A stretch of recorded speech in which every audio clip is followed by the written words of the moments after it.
at New York City College, the co-founder of string theory, Professor Michio Kaku.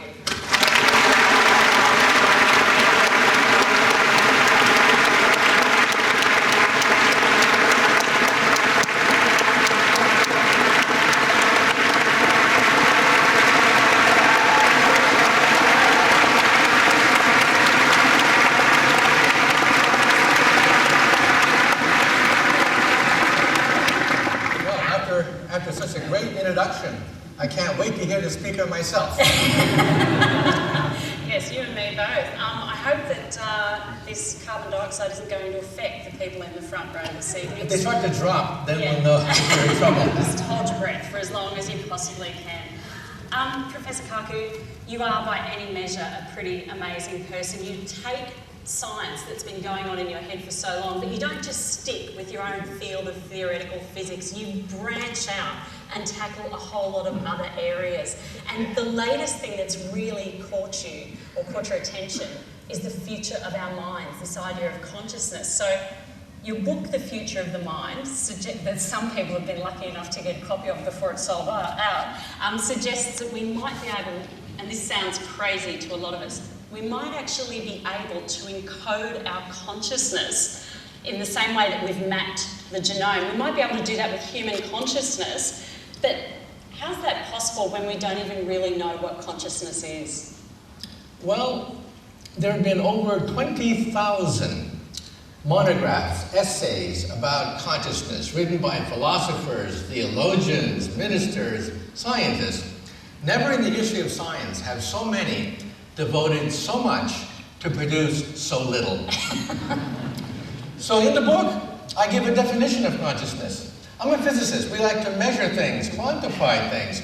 What separates the human mind from animals? And can we rank the consciousness of animals? And so I give a scale, a metric by which we can measure consciousness. And if you want to know my definition, buy my book. All right. Okay. Next question. Now let me say a few things. When we physicists look at an object like an electron, a planet, stars, first we try to locate its position in space. We want to understand its location in space. Then in relationship to other planets, other stars, other galaxies. And finally, we run the videotape forward and predict the future. So that's the sequence. We want to locate objects in space, then with relationship to other stars, other planets, and then we run the videotape forward. I say that consciousness is also in 3 stages. Level 1 consciousness is a consciousness of like an alligator that understands its position in space with regards to itself, its prey. Then we go to monkeys. They are social animals. They understand the relationship to other monkeys in the tribe. And then, level 3 consciousness. What separates... I think I'm liking the sound of this. What separates human consciousness from animal consciousness? If there's a continuum, and that is, we see the future. Animals do not understand tomorrow. How many people here have a dog or a cat at home? Well, go home tonight and train your dog or cat the concept of tomorrow. And you realize that we humans strategize constantly.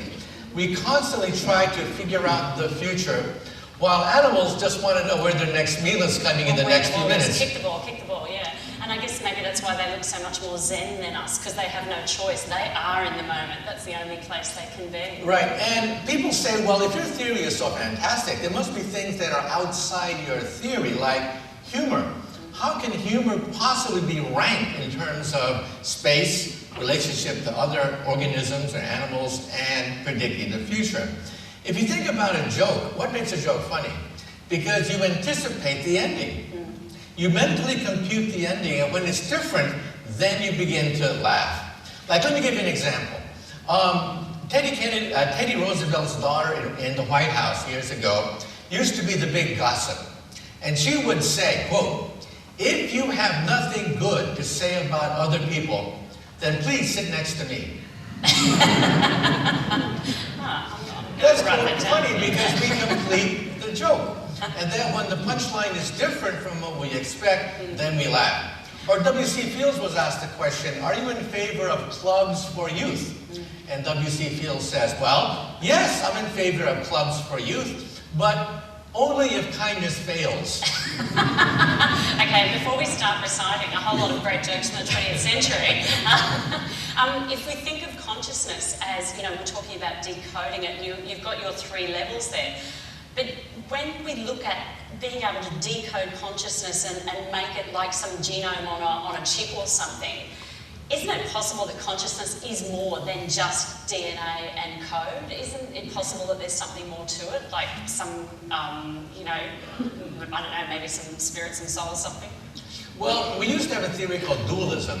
Descartes and others said that the soul, the spirit, is different from the body. That's called dualism. Then in the last 50 years, we've had neurology, where we think that the mind is software.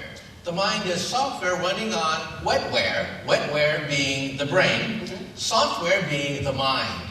So the mind is software running on wetware.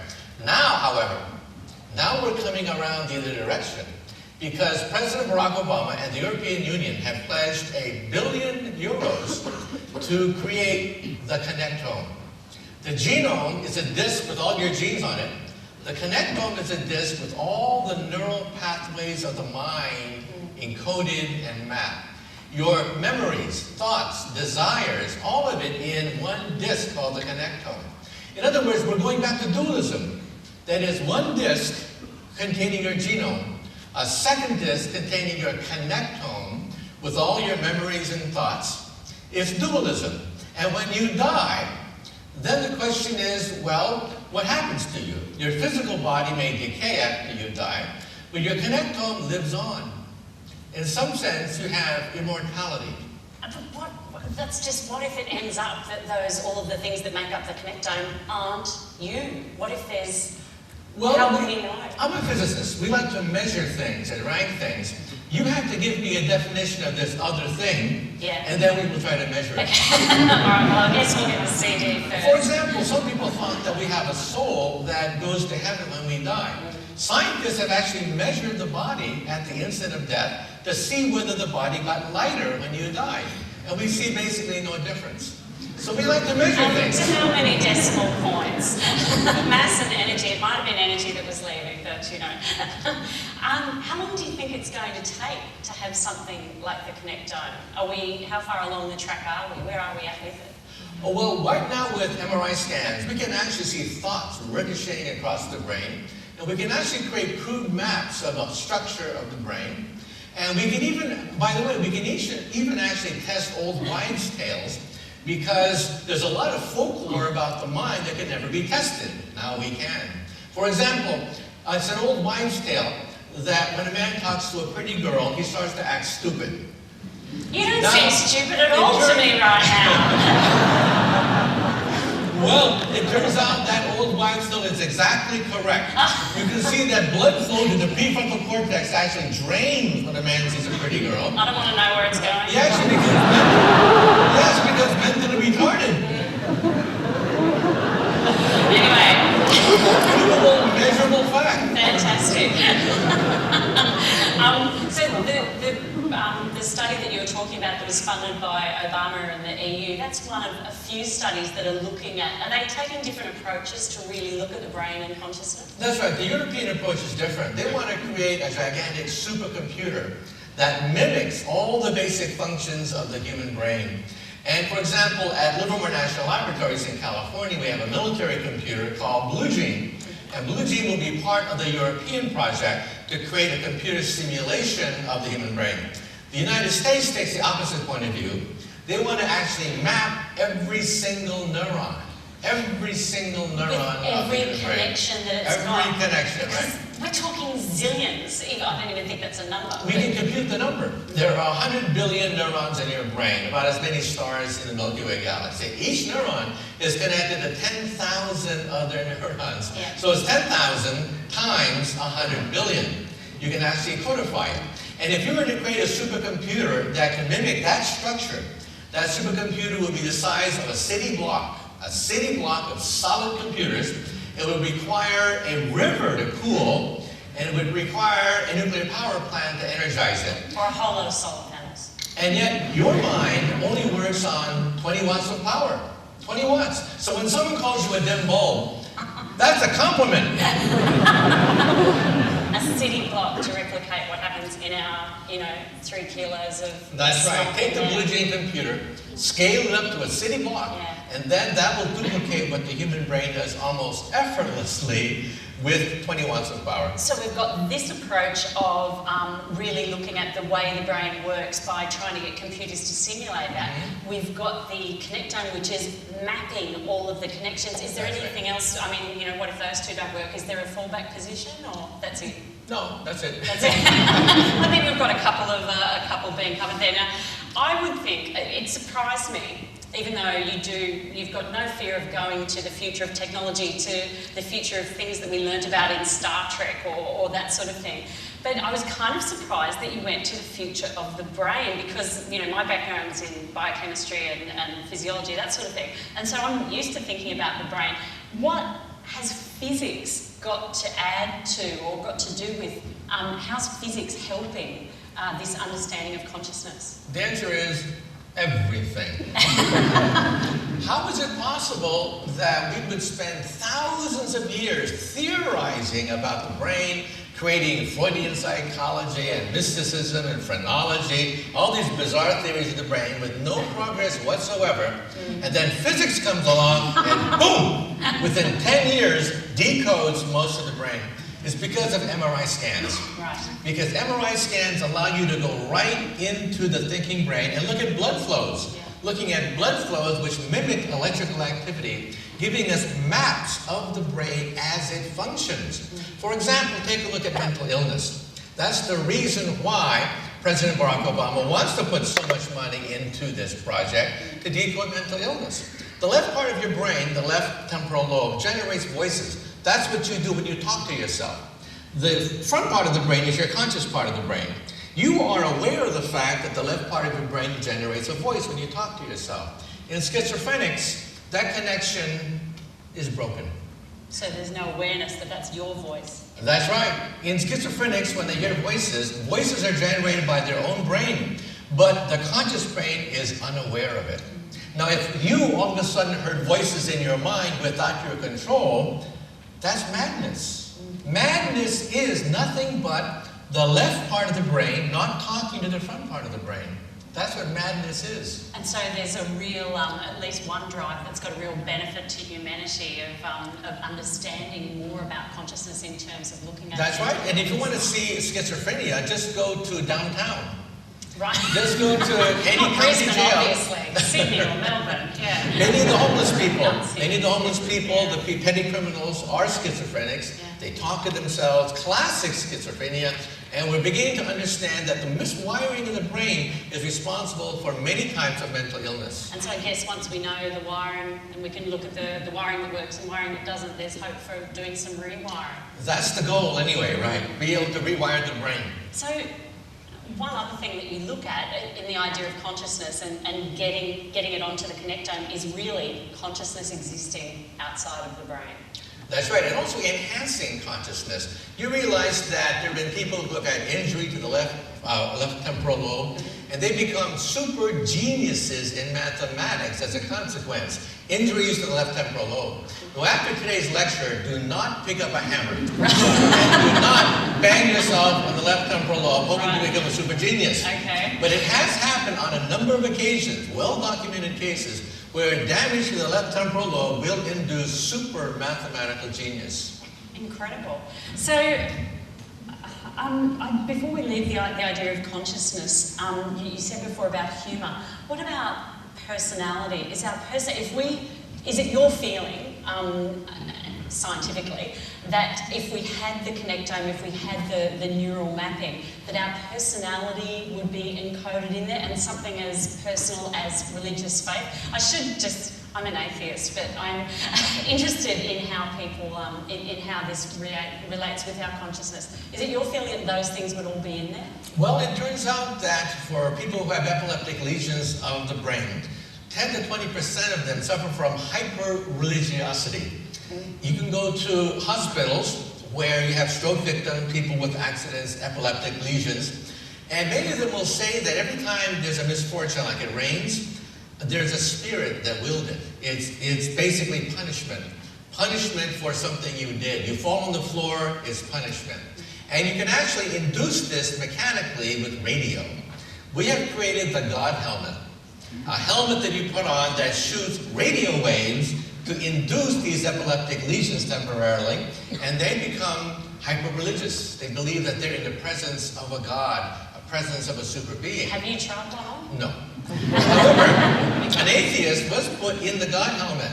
Okay, Richard Dawkins. Oh, one of the lesser-known atheists on the planet Earth. Yeah. He was put in the God helmet, and also a Catholic nun. Yeah. A Catholic nun also was placed in the God helmet to see whether you can change their religious points of view. Richard Dawkins, after having his radio beamed into his brain, said no, he's still an atheist. But the Catholic nun said, God created us with a radio for us to communicate with heaven. And that's why we have this ability to feel the presence of God. So did Dawkins feel that presence when he you had feel that the on? presence. You feel the presence of being in the presence of a big spirit or a deity. So I think there's a God gene. Yeah. I think that humans are genetically predisposed to believe in things like a deity. Now that's independent of whether God exists. But I think that humans are genetically predisposed to believe in a deity. Well, it makes sense socially as well. It's a great way of keeping the crowds under control. We've seen throughout history. That too. Yeah. So looking at, I guess, getting away from those more ephemeral sides of things and looking more at the mind and our body, we've read, it hasn't started yet, but the World Cup that's about to start in Brazil was in the paper last week about a young paraplegic man, I think, is going to kick off the first soccer ball using a kind of exoskeleton. Kind of telekinesis. That's right. This telekinetic device was built at Duke University in North Carolina. The brain is connected directly to a computer, which is connected to mechanical arms, mechanical legs. You are Iron Man. An exoskeleton. The arms are so sophisticated, they're actually better than an ordinary arm. You can high five, handshake, fist bump, and you're not going to crush the person. All the important stuff. And it's all done mentally with a chip. How? Well, it turns out that we have mapped the surface of the brain. Yeah. We know where the hands, arms are located on the brain. You put a chip there. The chip is connected to a laptop that recognizes impulses and then controls a mechanical arm. So, for example, when you move a cursor to the right, you move your hand to the right, the computer recognizes that that means the cursor moves to the right. And so when you mentally think about moving your hand to the right, even though you don't, the computer recognizes that and moves the cursor to the right. And that way you can type, read email, write email, play video games, operate your wheelchair, do crossword puzzles, and you are totally paralyzed. And the computer's just because your brain is visualizing it or thinking about it, the computer's reading it as if you were automatically doing it. That's right. In the future, when you want to type something, you will simply mentally think about these things and it will type for you. Okay? Because the thinking process can carry out all these different functions without actually having to touch a keyboard. You know we've already got an obesity problem in Australia. I'm not sure that this is really going to help either of our nations. And in Japan, you can actually put on a headband with 2 ears on it, and when you are excited talking to somebody, the 2 ears go like this. Let me guess. And that means if you're talking to somebody who's boring, a real dud, a real loser, your ears go, So in Japan, you always know whether or not you're going to go home alone at night. So harsh. As well as the idea of the exoskeleton, there's also talk of, and you've written about, of astronauts in the future using something similar to what we saw in the movie Avatar. That's right. These are called surrogates. In Japan, the first surrogate has actually been built. A man puts on a helmet that then controls a robot like Asimo. Asimo is a very sophisticated robot, can run, jump, even dance. Yeah. Asimo dances much better than I do, in fact.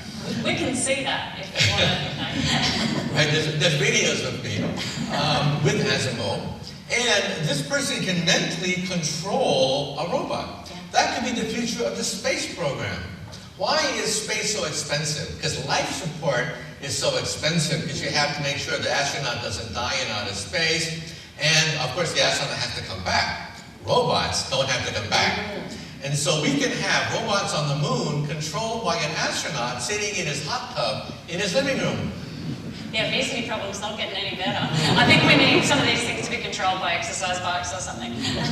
So would that then be one surrogate, one astronaut? Would they have to learn, would the surrogate only respond to that astronaut? Because then, you know, if it's a long journey, you need to have some succession planning going on. Yeah, but the movie called Surrogate, starring Bruce Willis, and the problem there is that people love to be in a surrogate so much, they prefer to permanently be a surrogate because you're beautiful, Yeah. you're handsome, you're superhuman, you look All the gorgeous. little cat's ears are up like that the whole time, yeah. And so why not live your life as a surrogate while your material body is not so perfect, old, rotting, decaying, and so on and so forth. So that is a possibility in the far future when people would actually prefer to live as a surrogate with a perfect superhuman body.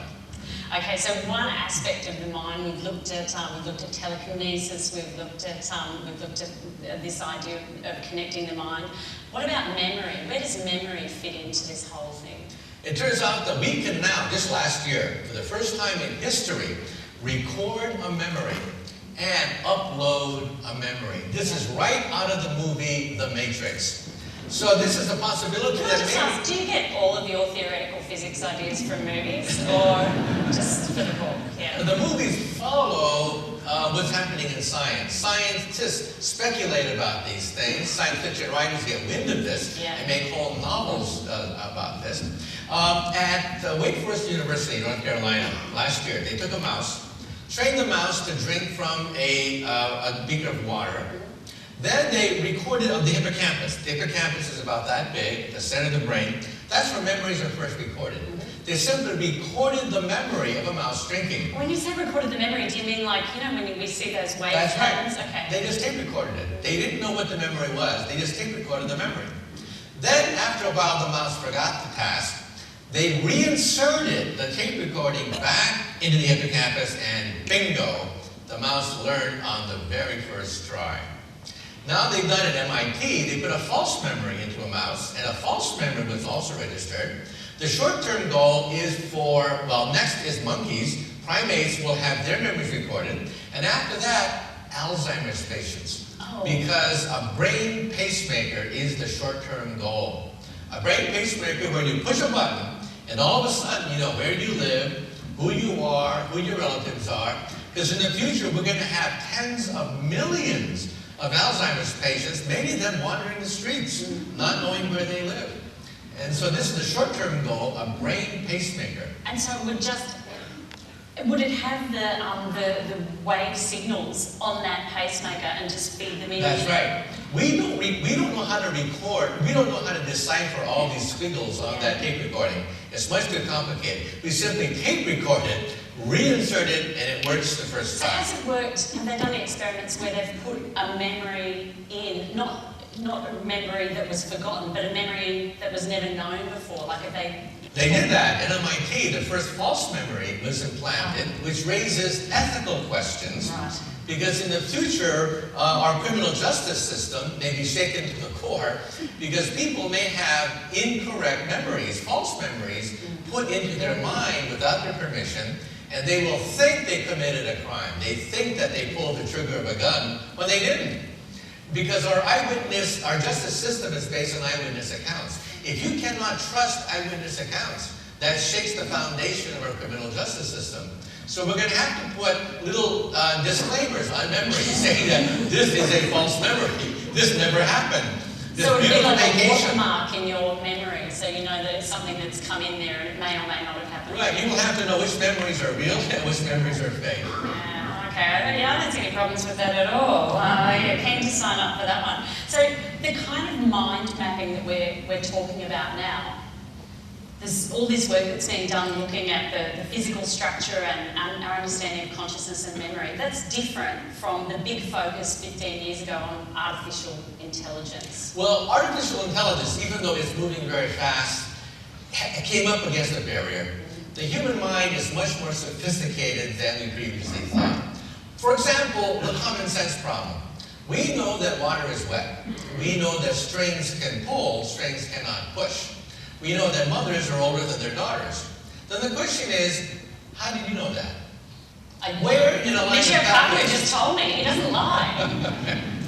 But there's no line in a math book saying that strings can pull, strings cannot push.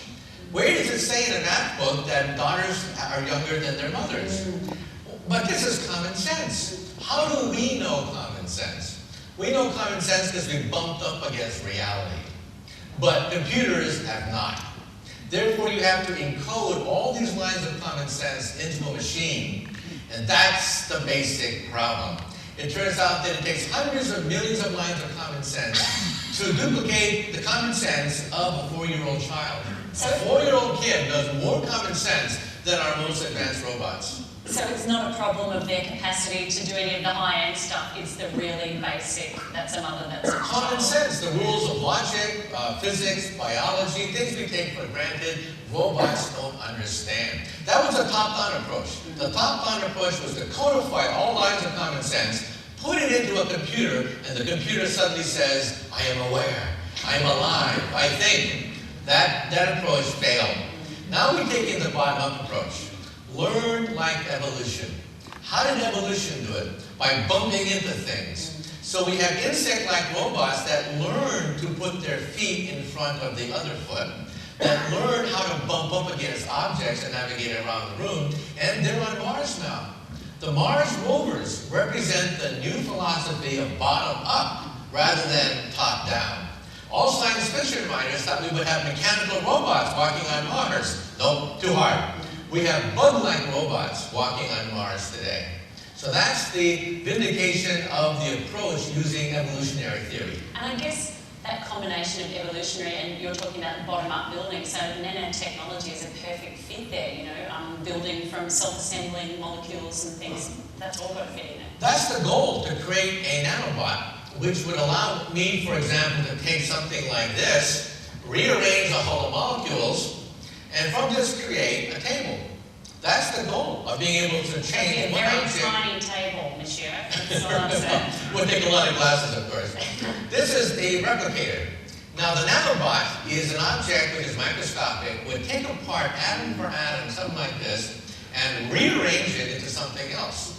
Now, some people think that nanobots are impossible. There are many people who believe that it is simply not possible to carry out this holy grail of nanotechnology. But you see, nanobots in nature already exist. Yeah, we can take a bunch of hamburgers and French fries and turn it into a baby in 9 months. 9 months, amazing. Atom for atom, take apart hamburger and French fries and create a baby. Oh, right, I was going to say, you might have mastered what's happening in the mind, but the rest of your physiology understanding is a little bit light on at this stage, I think. That's not how we make babies. And it's called the ribosome. The ribosome takes apart the DNA of the hamburger and the French fries, rearranges it to create a baby in 9 months. Beautiful. Amazing, absolutely stunning. Yeah, all of those fantastic molecules inside us that are already... It already exists, these nanobots.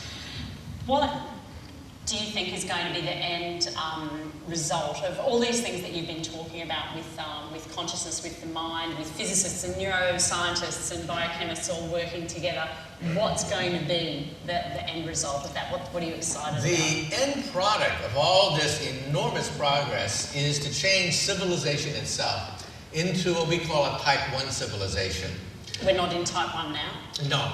We physicists rank everything, including consciousness, including civilizations in outer space. A type 1 civilization is planetary.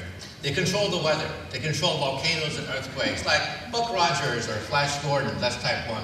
Then there's type 2. They control the power of a star, an entire star and nearby stars. That's Star Trek. Then we go to type 3, which is galactic. They control the galactic space lanes. That is Star Wars. Now, on this cosmic scale, what are we? Do we control the weather? Do we control the sun and black holes? It's definitely having a bit of an effect on it at the moment, but yes. We are type 0. We get our energy from dead plants, oil and coal. But we are about 100 years from becoming type 1. You simply get a computer, calculate when we'll have the energy of a planet, and around 2100, we will become planetary, type 1. Like, what is the internet? The internet is the beginning of a type 1 telephone system. The first planetary technology to enter the marketplace. That is type 1. Others will come in the future. And so we're seeing the beginning of a type 1 civilization. What language will this type 1 civilization speak? Most likely English. What about the European Union? What about NAFTA, the beginning of a type 1 economy? You mentioned soccer, you mentioned the Olympics. Well, the beginning of a type 1 sports. What about rock and roll, the beginning of a type 1 youth culture, and rap? So we're seeing the beginning of the outlines of a type 1 civilization being created right before our eyes, and that's the goal. That's where we are headed. We are headed toward type 1. Wow. And how does our consciousness fit into that type 1 civilization? Because our consciousness will no longer be tribal. It will no longer be city-states. It'll no longer even be nations. It'll be more and more planetary. Now, of course, we'll still have wars and things like that because we still have to have nations because we have to tax people to pay for the sewer system. However, more and more we will become planetary in our consciousness, planetary in our thinking. And what about the future of this connectome and our consciousness on the disc? You said that it kind of makes us immortal in this phase 1 or level 1 planetary world. What's going to be happening with these brain genomes, brain maps? Well, by the time we're type 2, we are immortal. Nothing known to science can destroy a type 2 civilization. Comets can be deflected, earthquakes can be assuaged, the sun dies, they can move the planet or reignite the sun. Type 2 civilizations are immortal.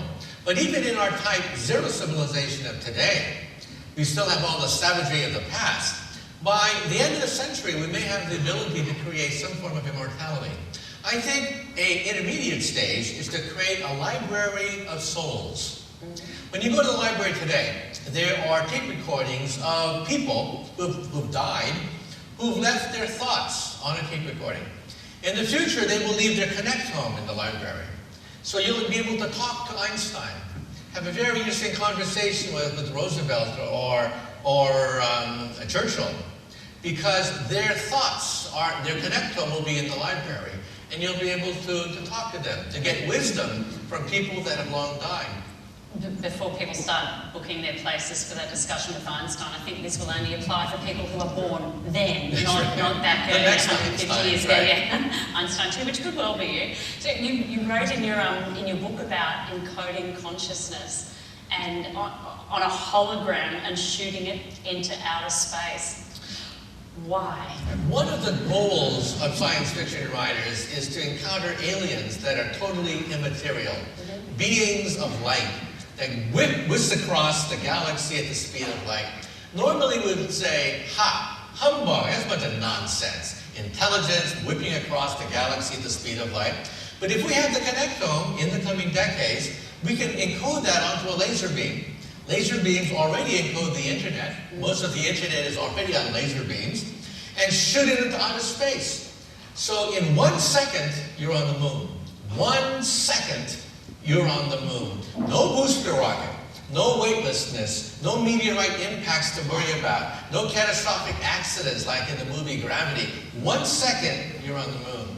In 20 minutes, you're on Mars. 20 minutes. 8 hours or so, you're on Pluto. In 4 years, you're on a distant star system. In fact, this may already exist. Aliens from outer space, if they're type 2, they have already created an intergalactic highway system whereby they shoot themselves across the galaxies at the speed of light.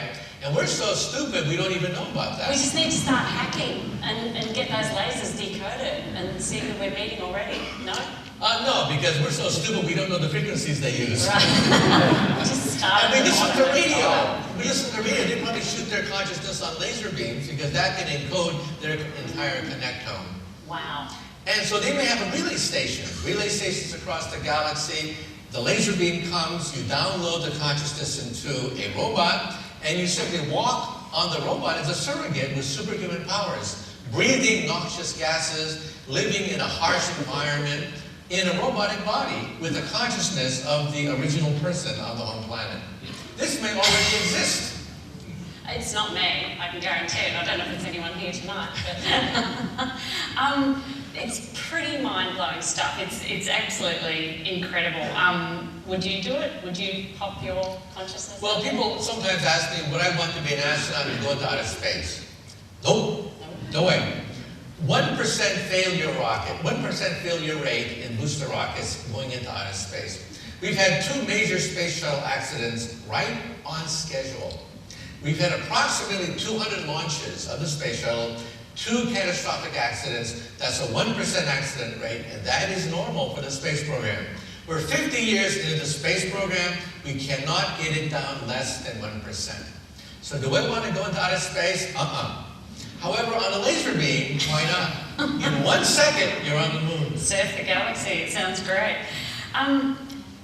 The mind is one of the big mysteries, obviously, and it has occupied a lot of your thinking lately, and it's occupied all of my questions with you tonight. But the other big thing is the beginning of the universe, and that's where your other pet area. That's my day job. Yeah, which, it's funny, we were sitting out the back before, and it's almost like you can see that brain ticking the whole time. So even when he's just sitting there and staring at something, you know that there are a whole lot of equations being rejigged to try and make that ultimate one going on in there. The string field there that you're at the centre of is really heavily involved in the beginning of the universe. Can you tell us a bit how it's connected with the Big Bang? Well, 2,000 years ago, the Greeks asked a simple question, what is the world made of? And they said there's something that you cannot cut, a very tiny object. So they call it atom. Tum means cut. At means cannot. So cannot cut is what atom is. Well, now we smash atoms apart. In fact, when I was in high school, I built an atom smasher. I went to my mom and I said, Mom, can I have permission to build an atom smasher in the garage? And she said, sure, why not? And don't forget to take out the garbage. So I built a 2.3 million electron volt betatron particle accelerator in my garage. I blew out every single circuit breaker in the house every time you turned it on. Why did you keep turning it on? Well, I wanted to create the beam, but every time it consumed 6 kilowatts of power, drained everything. So all the fuses would go out. My poor mom, every time she saw the lights would go out, she said, where's the fuse box? And then she must have said to herself, why couldn't I have a son who plays baseball? Even if I buy him a basketball. And for God's sake, why can't he find a nice Japanese girlfriend? Why does he build these machines in the garage, right? But you see, now we do smash atoms, and what we find are particles. More particles. Thousands of subatomic particles.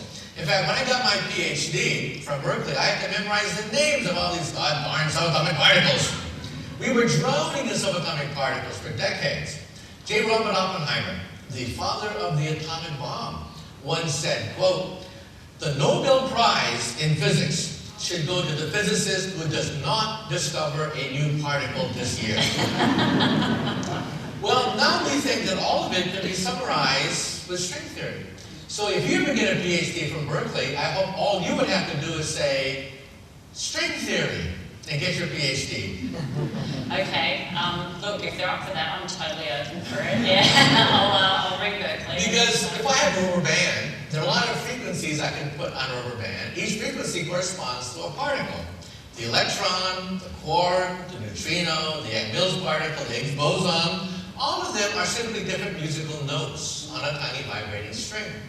And so what is physics? Physics is nothing but the laws of harmony on these little vibrating strings. What is chemistry? Chemistry is nothing but the melodies you can play on these vibrating strings. What is the universe? The universe is a symphony of strings. And then what is the mind of God? The mind of God is cosmic music resonating through 11-dimensional hyperspace. That is the mind of God. And there's my PhD right now. can't go anywhere with that. String theory is so, the idea of it to bring together all of the fundamental laws, all of the fundamental rules of physics is so powerful. The thing that it's always criticised for is that we can't test it. Will we ever be able to test it? I think so, because we're going to find dark matter in the laboratory at some point. Now, it turns out that atoms do not make up most of the universe. Every textbook in astronomy is wrong. Every textbook says the universe is mainly made out of atoms. Wrong. 4% of the universe we now know is made out of atoms. 96% is dark matter and dark energy. And we are still clueless as to what this invisible form of matter energy is. In fact, if any of you ever figure out what is dark matter and dark energy, tell me first. Is that a book deal offer? We'll share the Nobel Prize. Just don't name any subatomic particles while you're at it. But you see, we think, though we cannot yet prove, that we are the lowest octave, the lowest vibration of the string. But the string has higher octaves. Dark matter could be the next octave of the string. When you say we, you mean atoms, matter, are the lowest octave? No, matter. All the matter we see around us, stars, galaxies, and planets, made out of atoms, atoms represent the lowest vibration of the string. The string has higher vibrations called sparticles. Sparticles are superparticles. Higher vibrations are called sparticles. Dark matter, we think, is sparticles. Of course, that was my suspicion all along. Sparticles, the answer to dark matter. One of the things that people love about your books is that you're not just a futurist, you're not just someone who comes and says, I think in 10 years we'll do this. You use the laws of science to say, this is doable, this is not doable. Tell us about how you go about deciding what's possible and what's not. Well, you see, I got into the thing when I was a child, reading about Einstein and the search for the unified field theory, and I thought, wow, that's for me. But then on Saturday mornings, I used to watch Flash Gordon on television. And that introduced me to starships, ray guns, aliens in outer space. And I said, wow, that's for me too. It doesn't get better than this. Yeah. And then I began to figure out something. I began to figure out that, well, Flash got all the accolades, he got the girl. But he was nothing but an actor. The real driver of the series was the scientist. The scientist built the starship. He built the ray guns. He built the city in the sky. He built everything. And then I began to realize that the two loves of my life, physics and the future, were really the same thing. Because if you understand physics, you understand the outlines of the future. You understand the distinction between impossible, plausible, and possible. You understand the ranking of impossibility. You begin to understand what is totally preposterous versus what we're going to have tomorrow versus what we're going to have in the coming decades. And so physics allows me to see the future. Now, some people come up to me and say, ha, what have you quantum physicists done for me lately, right? Have you invented better color television? What have you quantum physicists have done for me lately? And I say, yeah, we invented color television. Not only that, but two inventions from quantum physics changed everything. The transistor and the laser. Two things that generate wealth on the entire planet. Most of the planet's wealth is tied to computers and telecommunications, both of them byproducts of quantum physics. And that's what I learned when I was a child, watching Flash Gordon. Well, and while you were watching Flash Gordon, or at least while I was watching Star Trek, we saw a lot about teleportation and time machines. You've said in the past that these things are possible. Can you tell us what makes them possible?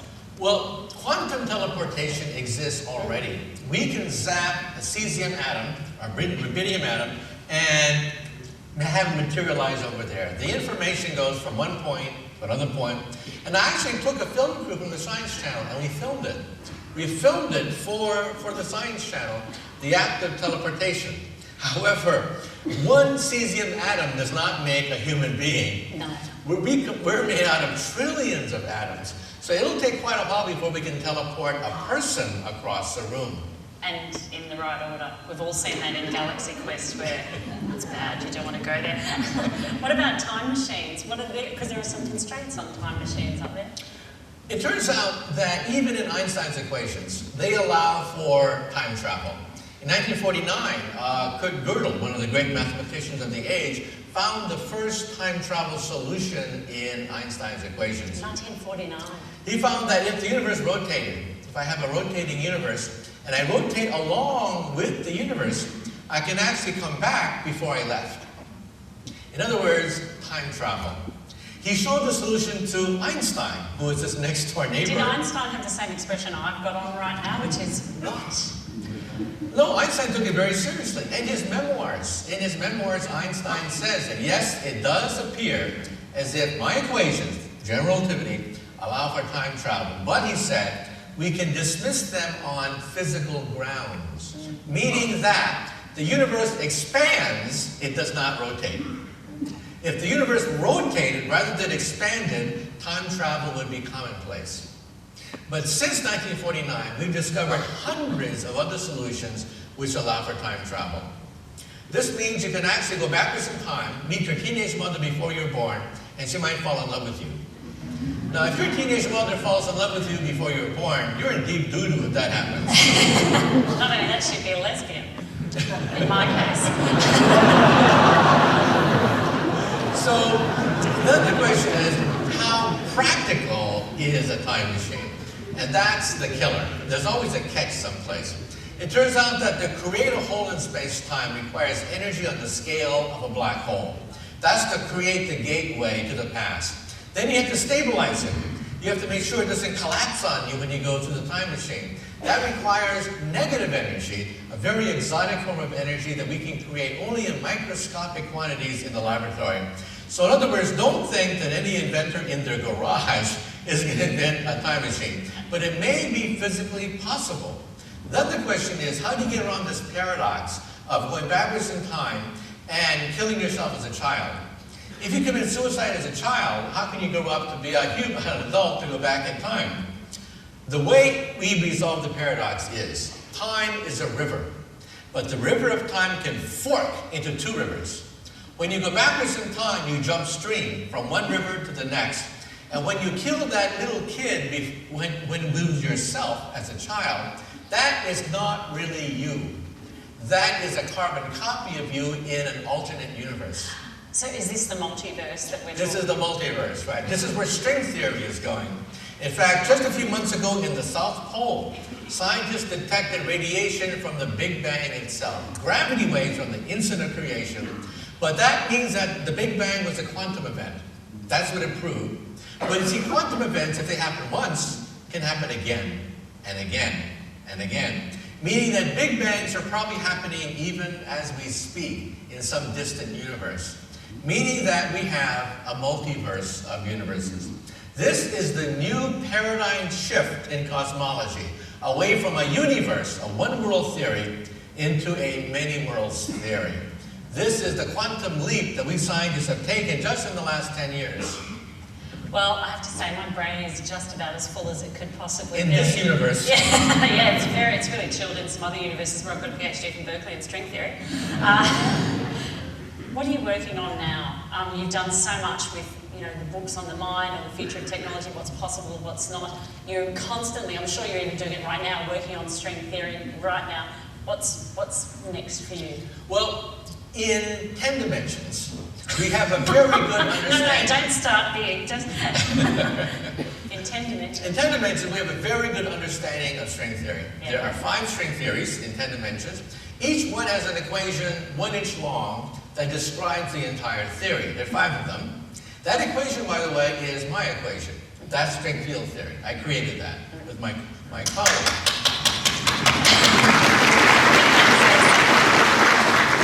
But now, at Princeton, they're pushing the 11th dimension, in which case all 5 string theories, which I can encode with my equation, coalesce into a single theory. And so we think there's a higher theory in 11 dimensions, but we don't know what it is. It is an unsolved problem. Some of the finest young minds on the planet Earth have gotten wind of M theory, membrane theory, and are jumping into it, but we still don't know what that 1 inch equation is for M theory. So that's what's going on in your mind. That's right. Quietly. at any moment. At any moment, right? On the bus, on the airplane. I'm a theoretician. So my playground, my palette is basically my mind. I have equations dancing in my mind, even as I speak to you right now. Harry, you've got that kind of vague look. That's my wife tells me all the time. And what about more books or more TV shows, more series? Well, my publisher wants me to write another book. Yeah, well, you're the cash cow, sorry. Well, the last book, Future of the Mind, hit #1 on the New York Times bestseller list. We would have done the same thing in Brisbane if there were enough copies. They sold out so quickly. So you've got another one in mind? Yeah, my publisher wants me to crank out another book, but I haven't thought about what to do yet. I'm sure it'll come to you somewhere in between M theory and, you know, something else going on up there. Ladies and gentlemen, that's it for my time, my exclusive one-on-one with Professor Michio Kaku. But the good news is now it's your turn. We're about to start asking you to come together for questions. But before we do that, I believe we're going to have a word from our unnamed sponsor who will self-announce. Thank you very much. Big round of applause for Bernie, please, ladies and gentlemen. Absolutely awesome. And for Dr Kaku as well. Round of applause, please. Thank you so much. Brisbane was not on the cards when Dr Kaku was going to come to Australia for the first time to do a public speaking engagement, and we'd like to give special thanks to QUT for making it possible for Dr Kaku to come to Brisbane. So if we could give them a huge round of applause. And like Bernie said, not just state of origin, but in the science field as well, and we're very proud of it. Being the David versus Goliath, we took over Sydney and Melbourne in terms of selling out, and we're very proud of that. And we'd also like to thank Think Inc. for organising it. Very proud of them and what they've done for bringing Dr Kaku out. But we'd like for you to come and be part of the conversation and let us know who you would like to see next. We want to hear back from you. So if you've got a picture taken, there'll be some people out in the front. Also, make sure that you visit the QUT stand, and there'll be somebody there for you to give you some information regarding it. But what we're going to do right now is we're going to come to one of the most exciting parts of the evening, which is the Q&A. So this is an open forum. We're going to get a single file line on either side of this front row here, starting single file line. And if you'd like to come and join that conversation, please come down now. We've got a competition winner from QUT who won a prize on the Facebook page. Jesse Allen, if you'd like to come to the front of the row, please. Bernie, over to you. And another huge round of applause for Bernie and for Michio Kaku. Thank you so much.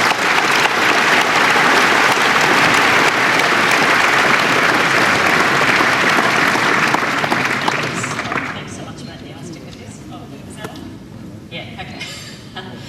So we do have approximately half an hour. You're happy to take any questions? You're going to have a signal if there's something you don't want to answer? No, any other questions. Yeah, you'll just answer it differently. So if we can, is this Jesse Allen who won the competition? Congratulations, Jesse.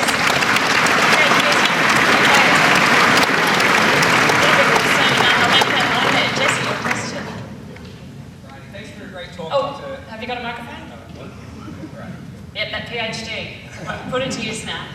Okay, I've got a question about your book, Physics of the Future. You mentioned that there's a reasonable probability that we will, by the end of the century, discover an extraterrestrial radio signal indicating the presence of intelligent life elsewhere in the universe. My question is, what could be the possible immediate direct impacts on human society due to such a discovery? Okay, first of all, let me say that after this session, I will be signing copies of my book. And afterwards, you can go to eBay, auction them off for money. The signatures are actually worth money. You can actually make money tonight. Now, the question is, if we make contact with an extraterrestrial civilization in space, which could very well happen in this century because we are discovering basically a planet a week. Every week, several planets are discovered by astronomers around the Earth. what would the effect be on our civilization? Immediately, I think there would be an existential shock, knowing that when we look at outer space, somebody is looking back at us. And so we're going to have that epiphany, realizing that perhaps we're not the only game in town. But a two-way dialogue is not going to happen. Because if we pick up signals from outer space, that star system could be hundreds of light years from us, in which case it would take hundreds of years for us to send a message and then have it come back to us. So there's not going to be a two-way dialogue. So I think initially there will be shock. There'll be all sorts of philosophical, religious, theological essays and commentaries and blogs written about it. We're going to eavesdrop on them. We're going to find out whether they're type 1, type 2, or type 3. We want to find out how advanced are they. We're going to try to decipher their language because we want to know exactly what their level of sophistication is, how far advanced are they, but we're not going to make any contact with them anytime soon. Now then some people say, well, why don't they simply land on the White House lawn and simply announce their existence? Well, if they're that advanced, then they can actually reach us from hundreds of light years, then perhaps they may not be interested in us.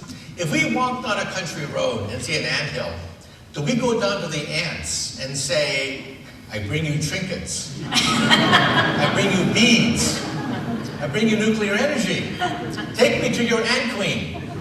Or do we have this politically incorrect urge to step on a few of them? So I think if they're that advanced that they can actually reach us rather than us eavesdropping on them for hundreds of years, if they can actually eavesdrop on us, they may not have anything interesting, we may not have anything interesting to offer them.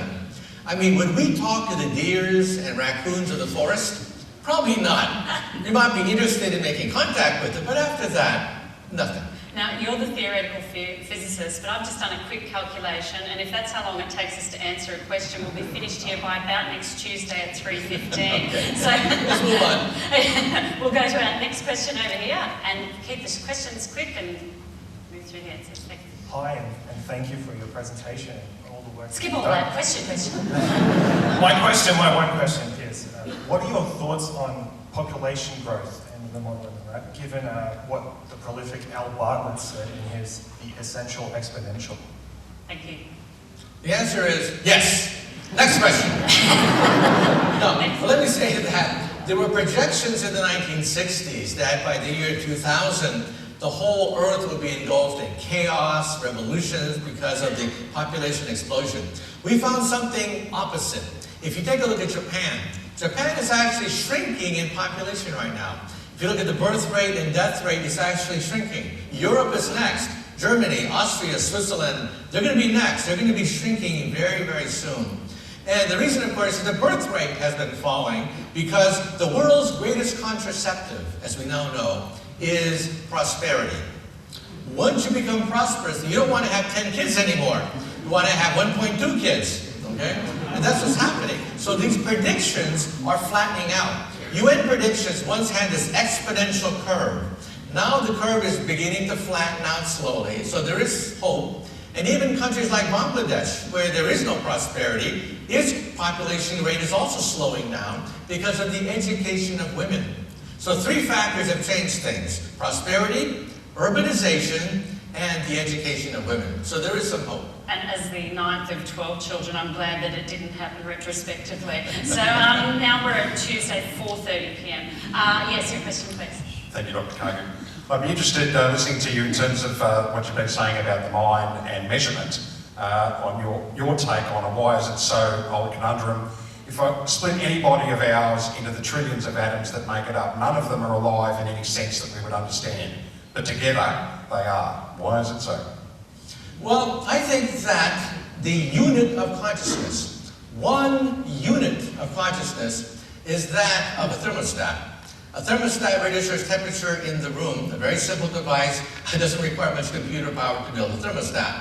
A flower, I say, is conscious, maybe 10 units of consciousness. A flower has to register humidity, sunlight, direction of gravity of the earth, fertilizer and nutrients. maybe 10 parameters for a flower. By the time you go to an alligator, maybe several hundred feedback loops. So the number of feedback loops corresponds to the level of sophistication of consciousness. By the time we reach humans, we have thousands of feedback loops by which we measure space, relationship to other people, and we fast forward in time. And therefore, I think you can actually measure consciousness numerically on a scale by counting the number of feedback loops necessary to register space, relationship to others, and even time. That's how I have a metric by which you can measure the consciousness of anything that's conscious. Terrific. Yeah. Hi, thank you, Dr. Kaku. It's a quick two-part question. You talk about moving to other planets. So moving to Mars, we need to terraform it. My first question is, what is the approach to terraform the planet? And the second question is, how long will it take? Well, it's a law of physics that we're going to have to leave the Earth at some point. In 5 billion years, the sun will expand to the point where the oceans will boil, the mountains will melt, and we will go back into the sun. So the Bible says, from dust to dust, ashes to ashes. We physicists say, from stardust we came, and stardust we will return. So we will have to become a two-planet species. A two-planet species. At some point, we're going to have to leave the Earth because it's a law of physics that the Earth will be destroyed. Then the question is how, on what scale? It may take centuries to terraform Mars because of cost. It's doable, but it's very expensive. For example, to put a pound of anything into outer space, into orbit, costs about $10,000 a pound. That is your weight in gold. Think of your body made out of solid gold. That's what it costs to put you just in orbit around the Earth. To put you on the moon is about $100,000 a pound. To put you on Mars is $1 million a pound. That is your weight in diamonds. That's why it's going to take centuries for us to terraform Mars. But that is the future. We need an insurance policy because the Earth cannot sustain life into the far future. Maybe we should move to a further planet if the sun's going to expand anyway. I'm just thinking, if we're going to go to all that trouble, Mars is just down the road. But anyway. Next. My question relates to Moore's Law. I wonder if you could give us your insights on how sustainable it is and when we might see quantum computing in a practical application.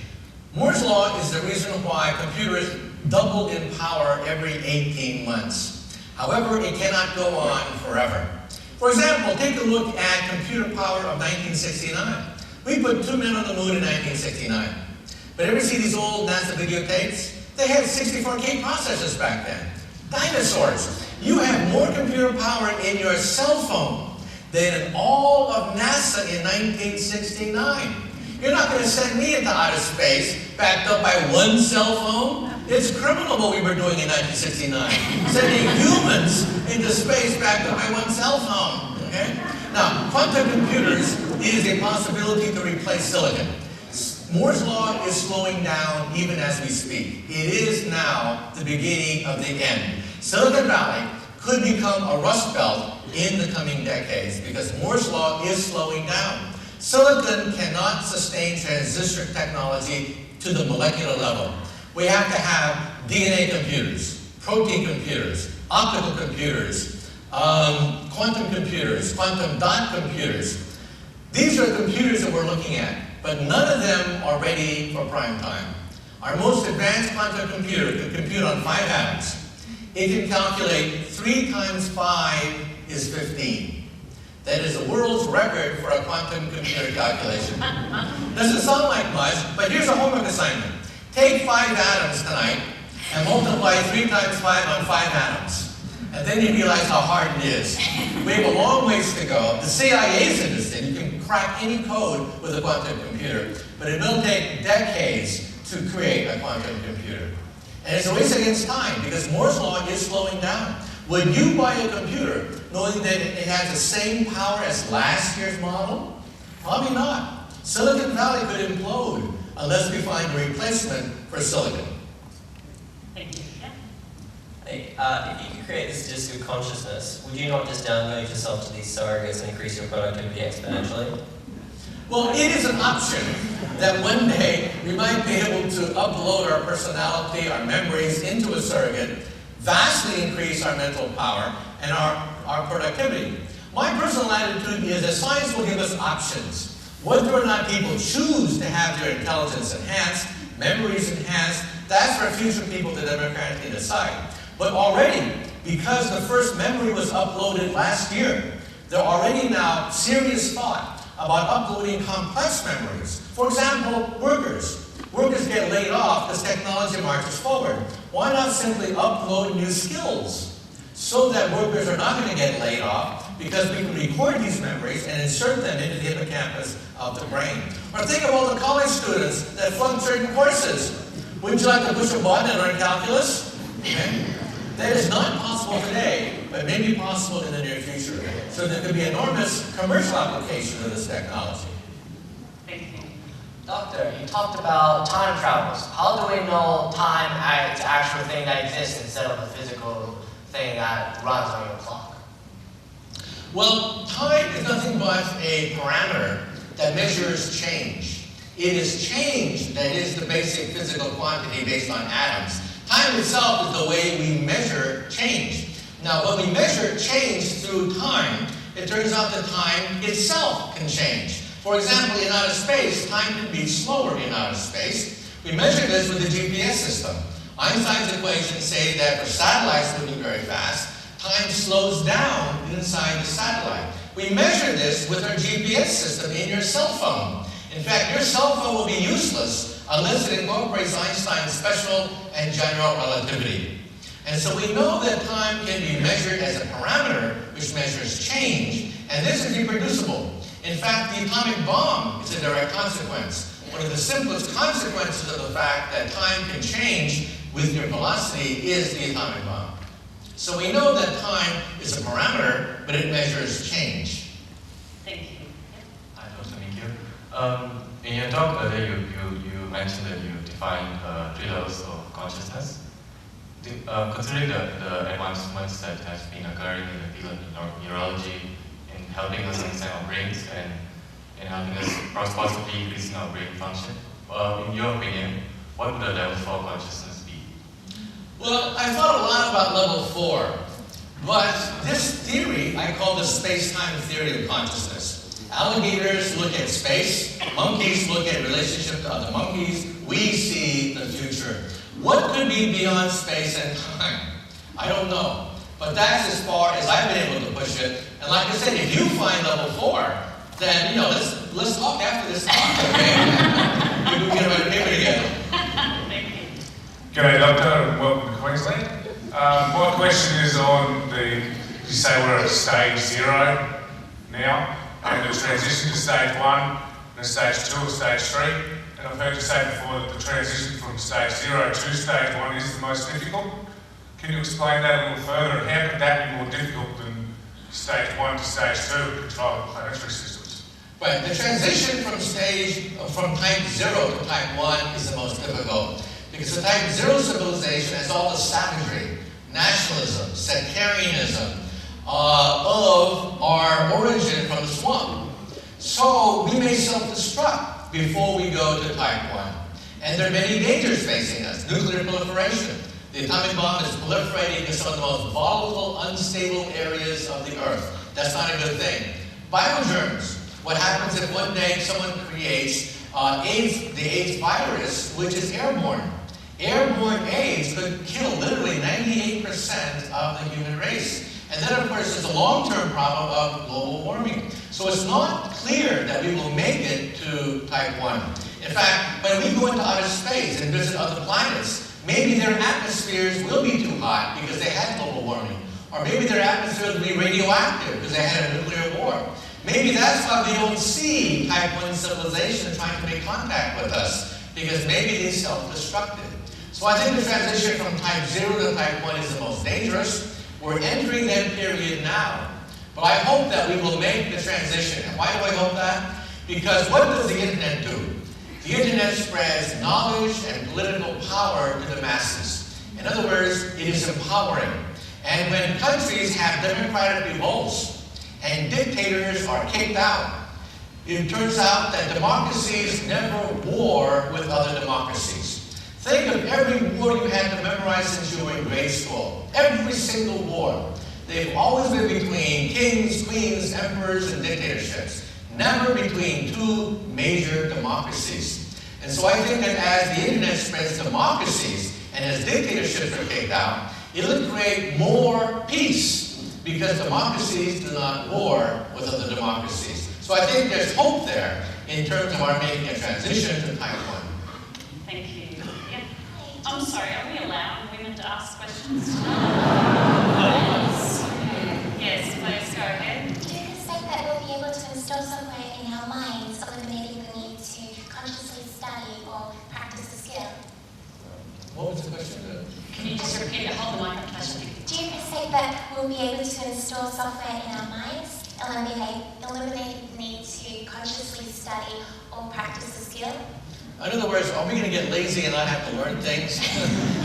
No, I think we will still have to learn to digest this information. For example, the future of the internet is to be placed in your contact lens. So you will simply blink and you will be online.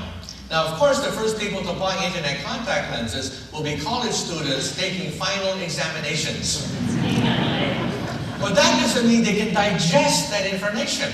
To see the periodic chart in the future, you'll simply ask for it, and you'll see the periodic chart right there in your contact lens. But to understand what it does, relationships between chemicals, that will require thinking, and so that the internet cannot provide.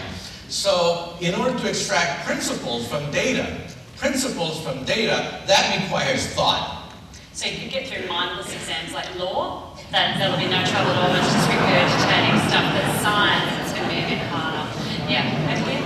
Good evening, Doctor. I just wanted to ask you about when you were speaking about bringing mass up into the atmosphere. Do you believe that a functional space elevator will be at some point in the future? If so, where do you think it will be situated? Well, a space elevator might be possible late in this century. A space elevator is basically Jack and the Beanstalk, a beanstalk that goes all the way to heaven. It turns out that because the Earth spins, it's like a ball on a string. If I have a ball on a string, the ball on a string never falls. Never falls because of centrifugal and centripetal forces. Now, it turns out the tension on that string would be greater than the strength of steel. So for 100 years, people gave up on the idea of a space elevator.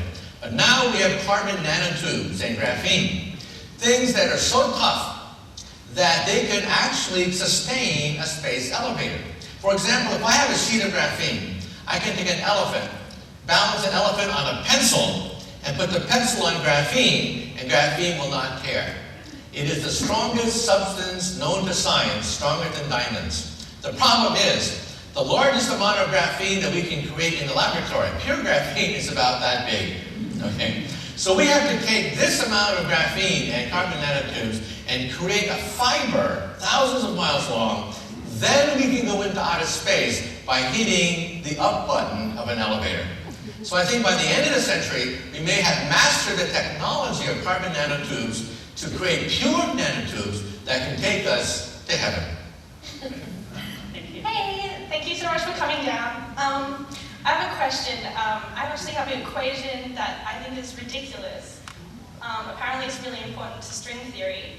The equation is 1 plus 2 plus 3 plus 4 until infinity equals negative 1 over 12.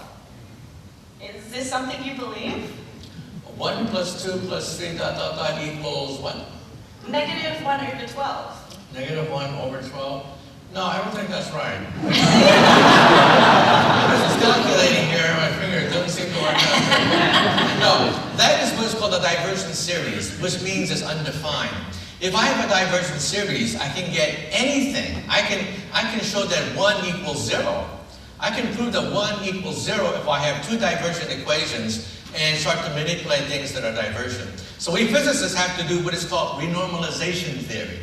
We have to renormalize all our terms so that we're adding finite numbers rather than infinite numbers. Because if I have a sequence of infinite numbers, I can prove anything you want in mathematics, including 1 is equal to 0. So is this really... I got one question. Oh, all right. Quick, if it's very quick. So does Into the mic. Does it influence string theory at all? Well, you see, when we calculate when two protons interact with gravity, we get a divergence series. And therefore, the theory of divergence series is very important. We have to renormalize. However, when you renormalize that, it still blows up. At the present time, the only way to incorporate quantum gravity is with string theory.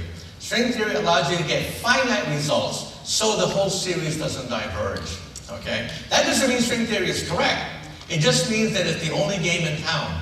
It is the only theory that allows us to handle diverging quantities. Fantastic. Yes. My question is about society and our transition from civilization 0 to 1, right? So you know how capitalism has been sustaining science and our whole progress from Renaissance to the current society, but it also has used up a bunch of resources that they're not renewable, and has also shifted and unbalanced wealth, how it's distributed with people, how, it's 1% of whole America has most of its wealth, and it's just, crazy. And your question? Right, so do you think capitalism and our current system is able to provide for that transition from 0 to 1? And if not, what do you think is going to be like our goal for that kind of administration?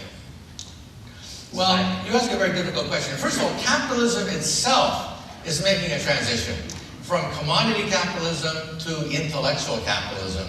For example, take a look at food.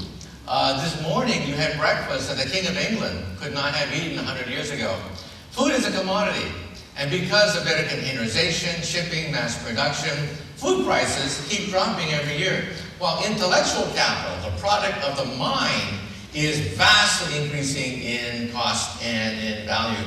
Tony Blair likes to say that the United Kingdom derives more revenue from rock and roll than it does the coal mining industry. And so you see that the balance between commodity capital and intellectual capital is changing. Now you ask an even more difficult question, the transition to type 1. Now nobody knows how this transition will take place. We know that it will take place because the gross domestic product of the earth is growing at roughly 3% a year. That is equivalent to energy growth. So if energy growth is related to the growth in the gross domestic product, and that is increasing at about 3% a year, then you can calculate that in 100 years, we will obtain type 1 status. That in a few thousand years, we will become type 2. And then within about 100,000 to a few 100,000 years, we'll become type 3, which is galactic. Precisely which economic system we're going to have, I don't know. Okay, I don't pretend to know. But by simply looking at a 3% projection into the future, we will be type 1 in about 100 years, type 2 in a few thousand years, and type 3 in a few 100,000 years. Now that's a blink of an eye when you talk about the age of the universe. The universe is about 13.8 billion years old. And so we realize that type 2, type 3 civilizations may be common in outer space. Because once you hit type 1, you're on this escalator going up to type 3.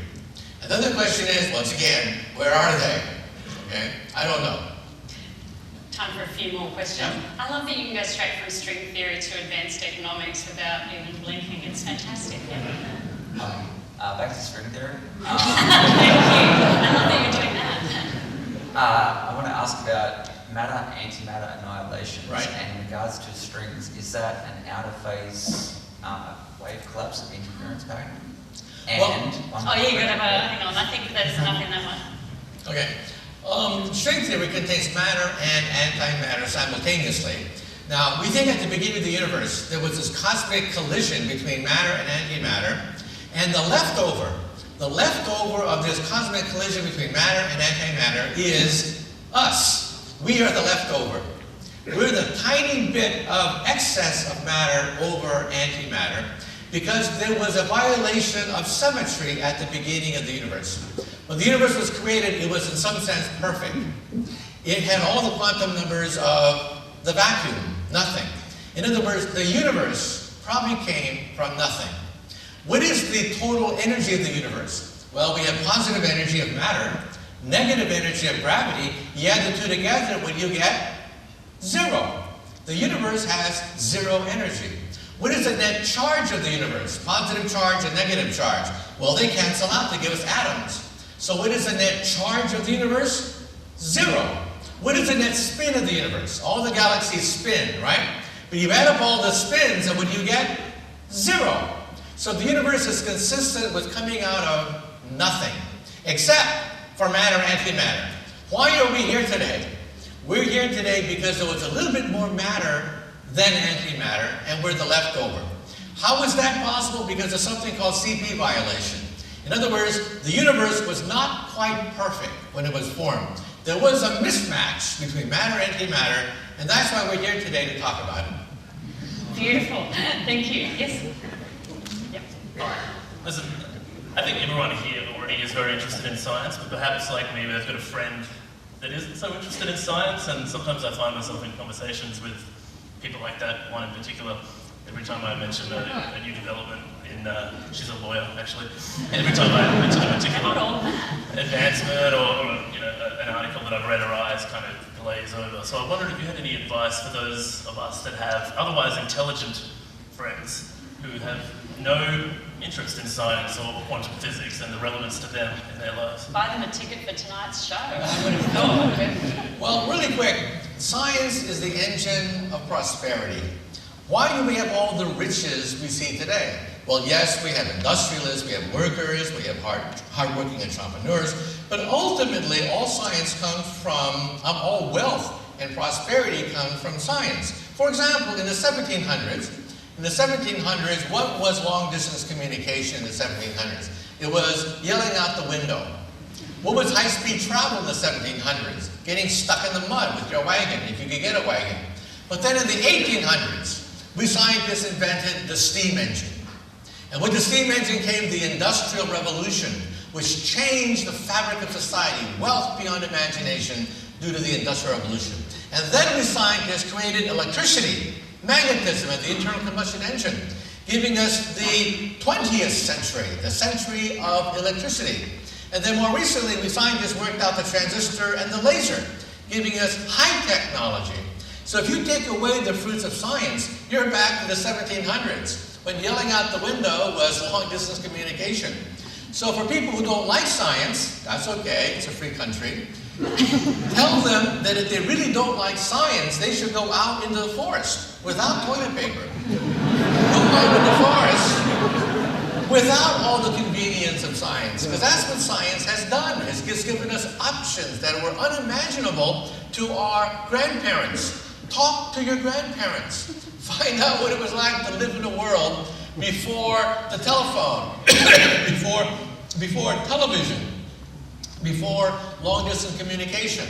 And then you begin to realize that science is not just pretty, which it is, it's also very practical.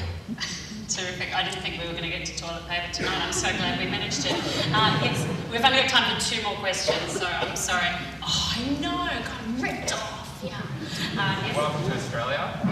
Correct me if I'm wrong, Dr Kaku, but I was just wondering about the 4th dimension. I've heard you talk about it, saying that time can be controlled. If you could elaborate a bit further about that reality?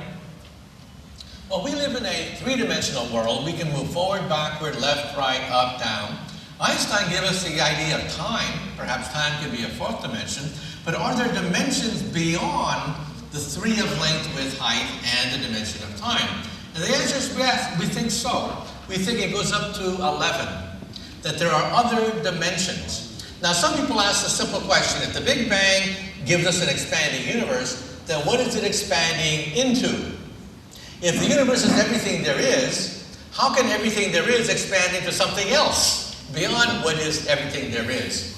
We think the universe is actually a bubble that is expanding. That's the picture given to us by Einstein. But there are other bubbles, because this bubble is expanding into the 11th dimension.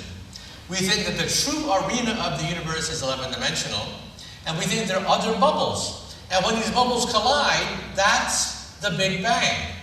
Or when the bubble peels off a baby bubble, that we think could be the Big Bang. So the Big Bang is nothing but the collision or the splitting of bubbles. Each bubble is 3-dimensional, but it floats in a much larger arena of hyperspace. Thank you so much. Last question. In science fiction, we've seen a collective consciousness, like the Borg in Star Trek, and biologists have noticed a kind of collective consciousness in ants and other insects. Do you think as humans move up type 1, type 2, that we're moving towards a collective consciousness, or will individuals remain having an individual consciousness? Well, first of all, I love the Star Trek series, but there's one thing I don't like about it, and that is collective consciousness appears to be dictatorial, monolithic, authoritarian, that you're basically a puppet controlled by the puppet master in the Borg hive. It doesn't have to be that way. I think in the near future, very soon, we will have something called BrainNet. That is, the next stage of the evolution of the internet is when thoughts, memories, emotions are sent on the internet. Teenagers will go crazy once emotions can be sent on Facebook. The memory of their senior prom, their first kiss, their first date, all of that on Facebook, not just happy faces and smiley faces, but true emotions. Think of the movies. The movies will be revolutionized once we have BrainNet and we can actually send thoughts and dreams. That, I think, is the direction of the internet, not in this controlling hive mentality that Star Trek gives us, but a liberating internet whereby we actually send emotions, thoughts, and the movies of the future will not simply be a TV flat screen with sound. That's the movies, that hasn't changed in 50 years. But we'll have a full scale of emotions, and actors and actresses will have to be trained to have emotions and feelings and sensations as they record their lines. And so I think we're going to see a revolution in human communication, a revolution in entertainment, and a collective consciousness which liberates rather than enslaves. Thank you very much.